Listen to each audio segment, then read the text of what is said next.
Hi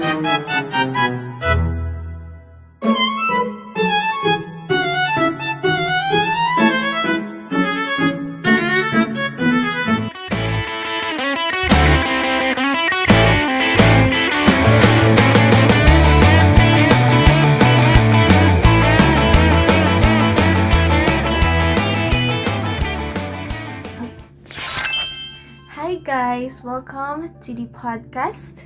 And today we have a guest, which is I am Francis Laurie V, and I am with Vienna. So she's my best friend, and she's my guest for this podcast. And I'm Vienna Marie Australia, which is would be the host to this podcast. And so good morning, Good morning to you. good afternoon, Good afternoon. and good evening to you all. So let's start. Okay. So today we're gonna talk about what is LDR. So for me LDR is like it has to be in LDR or long distance relationship. It has to be the patience and trust, because in that you have to like kailangan jud nimo in that relationship. You had to be trust, you have the patience for that relationship, and it takes a lot of time Time and effort. time Yeah. and effort. So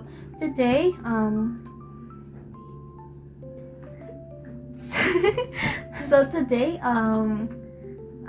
I have my best friend here to tell her experience as what it feels like to be in a LDR relationships, and she's gonna talk about her past and experience. So let's hear it from her, and to know more about her. Yes. Let's get started. Okay. So, what does it felt like to be in LDR first? At first, you're really excited about the person you met in online or maybe in a dating app. Sometimes you're just gonna meet them on other platforms. So this person, like, you really cherished, even though he was away from you or she was away from you, you always have this excitement feeling that, oh my god, this person, I'm gonna be with this person, I'm gonna love this person, even though we have distance between, like it's very far away. And to me, when I first met my LDR ex boyfriend, of course it's ex now because we broke up. So, and about that, we continuously love each other, cherish our moments. We have dates and through video calls. We have, like, we eat together, we say good morning to each other, updating each other. Although it takes really long patience to fix a relationship or to maybe stable your relationships. Yeah. Like, lisod jud kay siya, no? Yes, lisod yun siya kay wala ta kabalo sa bayang Hindi lifestyle, nabuhat. lifestyle sa iyahang kuan sa gawas when wala kun niya gichatan. So of course, it's gonna form a trust issues, but once he gives you enough reassurance, that will be good, because in long distance relationship, reassurance is very important. Ito, it takes you a long patience jud ba sa na relationship, like nakatry man pud ko ana, but dili pud ka siya serious. So and It's like mutual understanding. yes, dagan pud kayo misunderstanding kay bitaw lagi dugay makachat. Yeah, that's number one of the problem, because Yes. you're gonna get worried sick because of that. Mag-overthink. Nalisod kaayo. Yeah. So sa LDR ninyo sa LDR ninyo like naa ba kay, like, in mag-away mo unsa man, like kada mag video call mo or mag through text ra? When we argue, for my experience, when we argue, we both just chat each other. We don't call, but sometimes we call, of course, because the argument mostly unexpected. We can't really di jud nato mahibawaan na kanus mag-start ang argument, mga misunderstanding, mga wala nimo nasabtan sa iyang bang part or sa iyang part sa iyang life, well, wala siya sa iyang phone. So yeah, ma-start jud ang argument when the person doesn't clearly understand what you're feeling. Example, he invalidate your feelings, he didn't respect your boundaries, all of that. Like, it's really important to respect each other's boundaries. O iyahang mga past niya na naka-feel siya ingana na gusto siya na di na lang na niya buhaton. So we can't stop a person who have past too. So that's why sometimes it's gonna cause an arguments, no chatting for days or maybe weeks. It depends when that person wants to apologize. Yeah. So napo ko'y questions ni Ari. So unsa imo or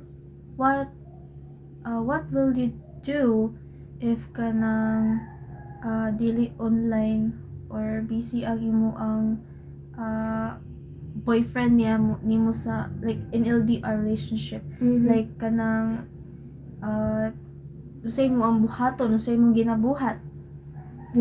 So for me, when my boyfriend is busy or he was busy with something, with especially with work or household or anything else, I rather busy myself too, because I respect his busy days or anything else that it contains busyness. So when my partner is busy, all I do is maybe watch movies, probably clean the house, maybe go along with my friends when they are free to. So that's why I don't bore myself without him, because if you're always staying with that person, it's just gonna feel lonely. You're gonna feel lonely when that person is away. Especially klase sila nya ilang out nila kay 7 PM, especially sa college days. Inya matingalang girlfriend nganong wala pa ga online kay gaskwela pa ka. So kailangan dili jud nimo na hunahunaon perminti imong boyfriend kay it's just gonna cause you mental fatigue on your brain. Mura kag makapuyon ka kay wala siya. Of course. Yeah, that's all. In my opinion, of course. Labi lisuda jud kay ani magka LDR jud ta oy. Lagi oy. So mo kayo do. Lang. So ana jud na siya ba kay kung makauyab jud ka og tagalaing bansa, especially na AFAM, lahi-lahi ba imong time zone. Example, siya gabi niya dira si mo kadlawon, tulog pa jud ka ana. Iya kung mamata na ka, imong boyfriend mata niya, ikaw tulog. So lahi na, imagine imong time zone nimo dito sa maybe sa US kay 13 hours. So kung alas 3 ang day sa imuhang boyfriend, alas 3 po dito sa kadlawon. So magbilar na mo balik. Magbilar na lang kay tungod anang lahi og time zone. Risonta na kayo lagi mostly bitaw sa mga single mothers, mga kabalo ka sa mga single mothers dahil na ilang mga uyab AFAM na kay di naman dagi wala lagi day tarong mga Filipino, they say mga Pinoy gani kasi tay murag ma-feel man jud nimo ang love sa AFAM man pud good. Dito mo feel nimo ang care ana bitaw, makuan ka ba ma-attach bitaw katulad sila ang pag-care nila bitaw mo pa na siya. So okay, especially kung AFAM imong makuan imong mauyab day kay naa jud kay supportahan ka sila sa imong business, sa imong mga funds, especially bayad sa kuryente ninyo, especially kung mama naglisod sa money niya. Kanang AFAM jud tagaan jud kag money, padalaan kag kwarta para i-support pa kanon sa imong mga anak, especially kung or single ba ka na naglisod ba ka sa imong college, na jud mo provide nimo, which is AFAM. Manang these days women are tend to like what you call this, foreigners more, because foreigners can support you, maybe give you enough love rather than Yes. your past relationship or past marriage, or whether you're widowed or what you call it, divorced. Yeah. So, in this LDR, kung like kung example na kanang magkita na mo unsa like kanang mingon ang imong ka LDR na kanang I want to meet you and Mo na mo na exciting part dahil Oh, magpakita na jud siya, di ba? pero kung excuse me sabi kuba pud ba bitaw di ba? Oh, kuba kay- kasi mga kuan nimo like kanang Imagine ba na kana sa tanan sa imong gipang-send na picture kay filtered ra to. Oh, bitaw Ay, ba? what Oh. if kung makitaan niya sa tinuod, lahi imong Ma-disappoint perspective, siya. Ma-disappoint siya kay muna siya jud maunang kuan. murag ay di na ko na maingon dahil na ko ano siya's bad side na. Ang imo lang yung kuan kahadlo kay judgment. Judgment. Oh, yeah. Kaya what if kung di ka mag-send siya na nga na di ang kuan design sa imong eyes, Yes. naba kuan ba ka, wa ba kay kilay, so imong gifilteran sa TikTok kung ana. Isa jud kayo. Nadyo kay anxious kini na part, which is what if iyang expect niya na hala gwapa ni siya, sexy putiyon niya kung magkita na sa in real life. Anong kuan man ni siya, lagumon man ni siya niya. Anong lahi man iyang face compare sa iyang gipang-send sa ko ka. Edited to. Mo po na nakalisod sa LDR. Mm-mm. Mga basin dahil na edited po na ang mga Mm-mm. pictures. Yeah. Or Or expectations. basin poser ba na siya? Iya ba nagikuha sa Daghan po Google? din na mga posters. Like for example, there's this time na nakita ko social media sa TikTok mateto. Mhm.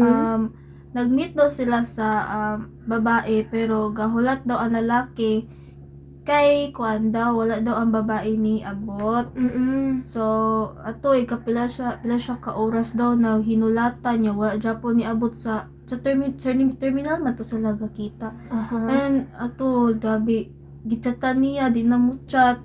So grabe sakit kay lahi pa ba kayo siya like terminal siya ni lahos ba siya sa laing lugar bitaw niya wa siya kabuluan ng lugar.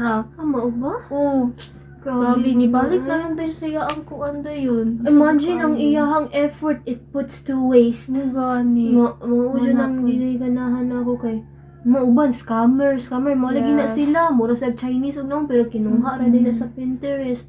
Ngay nga na lagi day oy di jud na to na malikayan mga poster. Yes, but it's so funny to think that imagine na in a relationship ka niya sahay i-blind baya ka nila na ako na pero napuni part na mingon ka na mag-video call ta kung to prove that si you i-block din ka nila di ba? Kaya na guilty man sila day. Ano dyan. And Then kung unsa may imong mahuna-hunaan kung makauyab kag kuan LDR para sa imo ha? ako sa to? Unsa imong ma-feel kung unsa man imong mahuna-hunaan sa lalaki kung musugot kag LDR mong duha? Imagine na siya sa Manila, ikaw nakadiri sa Iligan. You met him, like he's super duper cool, he's really handsome, and he always online like that. Tapos na-fail pud siya. Until theory ko ni ha, until na nasakpan mo siya na babae man di siya. Diba? Iso na kaya day. Na masakpan mo siya kay lagi babae di siya sa in real life. Iya na itong gi-poster yung nawong na lalaki siya. So unsa may mong ma-feel ana in a relationship na mo for 4 months. 4 months. Kita mo na 4 months na 4 months in yung relationship. Inya, na-found out ni mo na babae di siya sa tinuod. Ang sabay mong maingon ana siya? Ay, di ba mag-meet na niya na? Mag-meet na. Mag-meet na niya na. Tapos pagkakita daw siya kay lalaki siya, ay babae siya. Mm-mm. So, ma-feel ko disappointed kay what if straight ko. Di Diba? niya babae di siya. Usaon na lang. This was based on real experience, okay? Na ako'y nakitaan sa TikTok, nag-rant siya about siyang boyfriend. Na siya na found out daw niya, ay adong boyfriend na meet niya sa Discord na platform, which is mag-chat ra ka. na-realize niya na gwapo kini siya naapoy same pod silag interest nya dayon na-found out niya na kanadiyang kusturya is a girl for the whole time nya four na sila mag fourth na daw sila ay na-found out niya na babae dito kay nay ni sumbong Agoy. nay ni snitch or nay ni ditch niya na ay kanay mong boyfriend bitaw no dili na siya lalaki promise I swear to God mao ni yung nawungay nganan Ipakita. Yung nagbulag sila. bulag sila kay nasakpan man guilty kay tung kuan nagpretend og lagi lalaki daw siya kay kato daw babae bayot daw to siya ma-attract siya sa girls nya ang kanang victim katong victim Straight. Straight Straight na siya. lagi sayang lagi kay sakit kay po sa paminaw lagi na makita ni mong love of your life oh my God but I am not really belong to LGBTQ but I respect the community okay wala ko gangon og bad sa mga gays mga transgender Yes. they're valid too valid sila kay mo man nilang choice so we just respect the community side. Yes. But for me kung ako straight inya siya nangita di siya babae I can't accept her kay dili man ako ma-force akong sarili na ibilong na ko na siya sa kuan sayahan Good niya point. kana basin siguro na po'y bad side ang babae na why mo accept niya na babae kay lagi prefer niya na so nag-poster siya sa online which is crazy kay daghan na ron Daghan bitaw. di ba? In this technology na kita. Like, Like, kami nata online. online na, social media. So, yun ito malikayan na kanang din tao na tong kuan is all about bito kabalo poster day na lahi na sa Pinterest ang Lahi. ikuha na bito sa Pinterest ang profile ana bitaw. Yeah. Daghan na kayo nag mga inana experience sa pagkuan na kay abi lagi na akong tinuod. So, nauwat ko. But then, good for me, I have a good intuition. So, like, i-search na ako ang profile bito sa, like, Google. Nakita na rin ako na, ay, yat.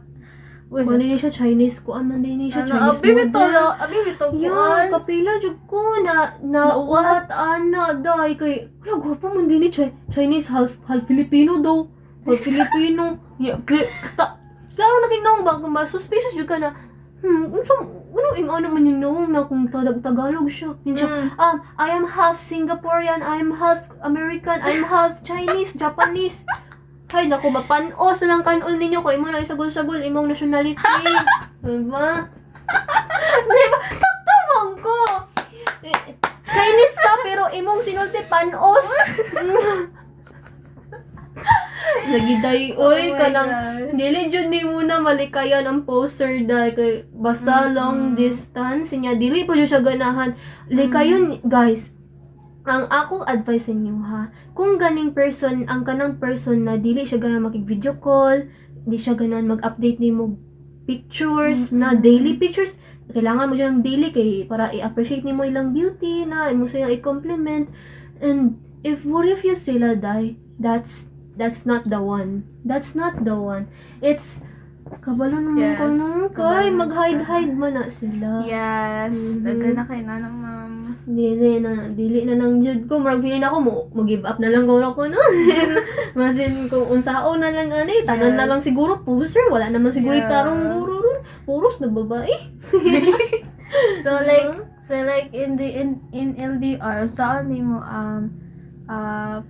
so mo like di ba makik-LDR ka niya what if like that person is kanang dili siya mao so what would you do like like makaunahon na bitaw ka like wait lang ha Sa man na overthink way ngana ingon like naay mo kay chat nimo so like in a tender so what if like dili siya mao mag-overthink bitaw ka mag-ingon ka na tinuod ba ni siya or dili what if ang kanaya ang kuan ang iya ang mga post what if sa kuan na lain na nagikuha niya so unsa nimo pag in confirmation nimo bitaw na siya na ako siyang i-confront ignon na ako siya na if that's really you could you show me a picture right now if he refuse na dyan ay signs taas na kay na signs na dili dyan na siya Sa Tinder, mostly sa Tinder is naaji poster di jud malikayan sad nakay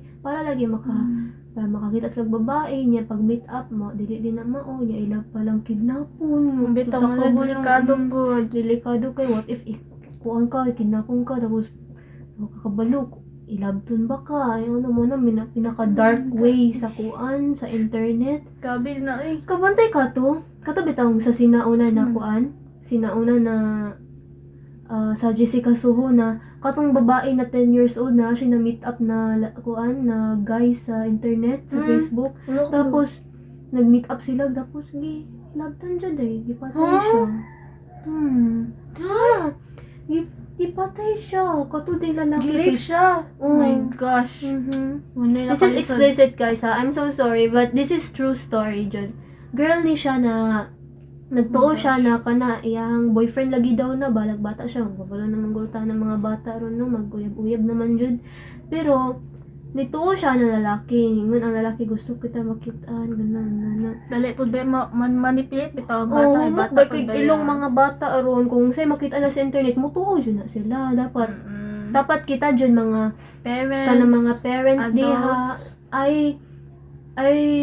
I tell you, I advise you na tan-awon jud nimo unsay ginabuhat sa imong sa imong son or daughter sa internet. But it doesn't mean na overprotective na kay ka na ha. Imo lang jud i-mark safety sila hang di pangbuhat sa internet. What if gi-groom ba sila kay uso jud ng grooming. Daging mga pedophile karon. Pedophiles, Daging mga pedophile. Yeah. So I guess that was all in my past relationship as an LDR.